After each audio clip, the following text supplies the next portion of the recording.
नमस्कार मंडळी, श्री स्वामी समर्थ. स्वागत आहे तुमचं माझ्या यूट्यूब चॅनलवरती.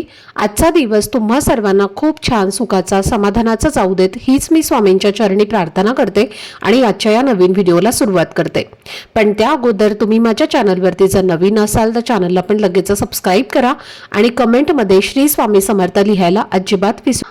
आज आपण थोडक्यात समजून घेणार आहोत की चैत्र नवरात्री म्हणजेच 26 मार्च 2026 ला दुर्गाष्टमी आहे आणि रामनवमी एकत्र येत आहेत. आणि याचा शुभ मुहूर्त कसा आहे, ज्या दिवशी दोन तिथी एकत्र येतात तेव्हा थोडासा गोंधळ उडतो. पण नेमकं लक्षात घ्या की चैत्र अष्टमी ही 25 मार्च दुपारी 1:50 सुरू होते आणि 26 मार्चला सकाळी 11:48 संपते. त्यामुळे ज्यांना अष्टमीच्या दिवशी सेवा करायची आहे त्यांनी 25 तारखेला दुपारी 2 वाजल्यापासून सेवा सुरू करू शकता. पण खऱ्या अर्थाने उदय तिथीनुसार अष्टमी 26 तारखेला मानली जाते, कारण ही तिथी सूर्याने पाहिलेली असते आणि अष्टमी संपल्यावर नवमी सुरू होते. तर मग 26 तारखेला दुर्गाष्टमी आणि रामनवमी एकत्र येते, कारण प्रभू श्रीरामांचा जन्म नवमीच्या दिवशी झाला आहे आणि अष्टमी तिथी सकाळी संपते. त्यामुळे या दिवशी दोन्ही महत्त्वाचे सण साजरं करणं योग्य ठरतं. या दिवशी आपल्या कुलदेवीच्या सेवेसाठी, कुळाचारासाठी आणि घरातील यंत्रसामग्रीच्या सेवेकरिता विशेष पद्धती पाळणं खूप आवश्यक आहे. उदाहरणार्थ, जर घरात 64 योगिनी यंत्र असेल तर या दिवशी ते स्वच्छ करून तुम्हाला उजव्या हातामध्ये घेऊन 11 माळी श्री स्वामी समर्थ मंत्राचा तुम्हाला जप करायचा आहे, म्हणजे सेवा करायची आहे आणि नंतर परत त्याच जागी तुम्हाला ठेवायचं आहे.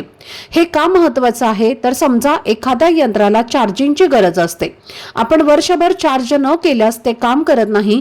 त्याचप्रमाणे 64 योगिनी यंत्र देखील सेवा आणि मंत्रजपाने चार्ज होतं आणि आपल्याला मार्गदर्शन करतं. त्यामुळे अष्टमीच्या दिवशी ही सेवा करून आपली श्रद्धा दाखवणं आणि आपल्या घरात सकारात्मक ऊर्जा वाढवणं खूप आवश्यक आहे. आणि याच पद्धतीने तुम्हाला जमतं त्या पद्धतीने तुम्ही ही सेवा करू शकता, म्हणजे आपल्या कुलदेवीची कृपा आपल्यावरती राहील. जेव्हा चैत्र नवरात्रीमध्ये दुर्गाष्टमी कशी साजरी करायची आणि या दिवशी कोणती सेवा अतिशय महत्त्वाची ठरते.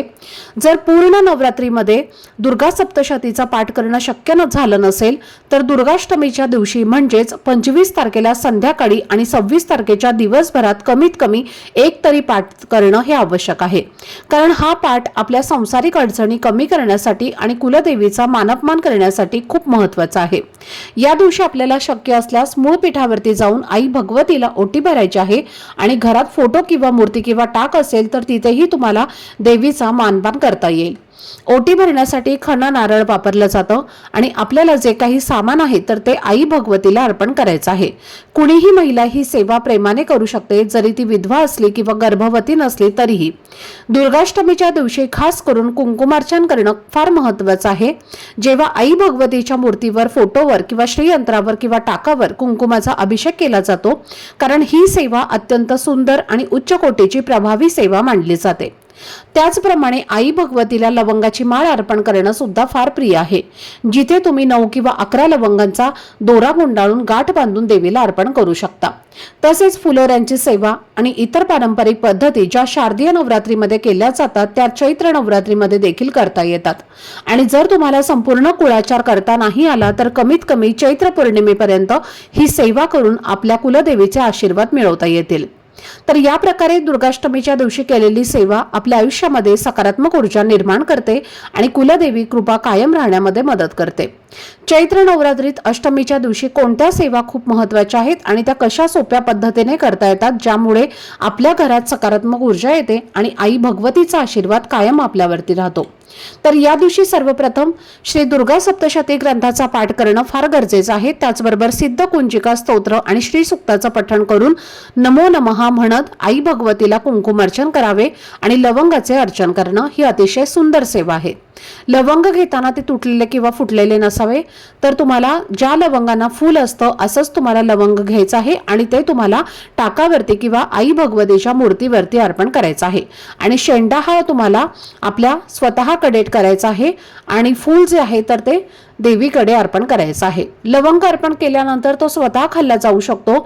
चहा किंवा इतर कुठल्याही साध्या पदार्थामध्ये तुम्ही टाकून तो सेवन करू शकता, पण भाजीत किंवा खिचडीमध्ये टाकायचं नाही, कारण हे अत्यंत चुकीचं आहे। कारण त्याचा सकारात्मक प्रभाव राहतो आणि त्यामुळे आपल्याला अशा पद्धतीने त्या लवंग सेवन करायचे आहेत। त्याचबरोबर महालक्ष्मी अष्टकम हे पठण फार महत्त्वाचं आहे आणि 16 लवंग घेतल्यावर प्रत्येक लवंगासाठी महालक्ष्मी अष्टकम एक वेळेला म्हणावं आणि फलश्रुतीसह प्रत्येक लवंग बाजूला ठेवावी। तर ही सेवा पूर्ण करून लवंगा तिजोरीमध्ये ठेवू शकता, ज्यामुळे घरात समृद्धी आणि सुख शांती टिकते। तर अशा प्रकारे चैत्र अष्टमीच्या दिवशी आई भगवतीची ओटी भरणं, लवंग अर्पण करणं, कुंकुमार्चन करणं, तसेच श्री दुर्गा सप्तशती, सिद्धकुंजिका स्तोत्र आणि महालक्ष्मी अष्टकमचं पठण करून आपण आपल्या कुलदेवीची नित्य सेवा सहज आणि प्रभावीपणे करता येऊ शकते। जर या दिवशी तुम्ही सेवा केली तर संपूर्ण वर्षभर आपल्याला त्या सेवा लाभ देत राहतात। आजचा हा व्हिडिओ जर तुम्हाला आवडला असेल, माहितीपूर्ण वाटला असेल तर व्हिडिओला लाईक, शेअर आणि चॅनलला सबस्क्राईब नक्की करा। भेटूयात पुढच्या व्हिडिओमध्ये। तोपर्यंत सर्वांना श्री स्वामी समर्थ। धन्यवाद।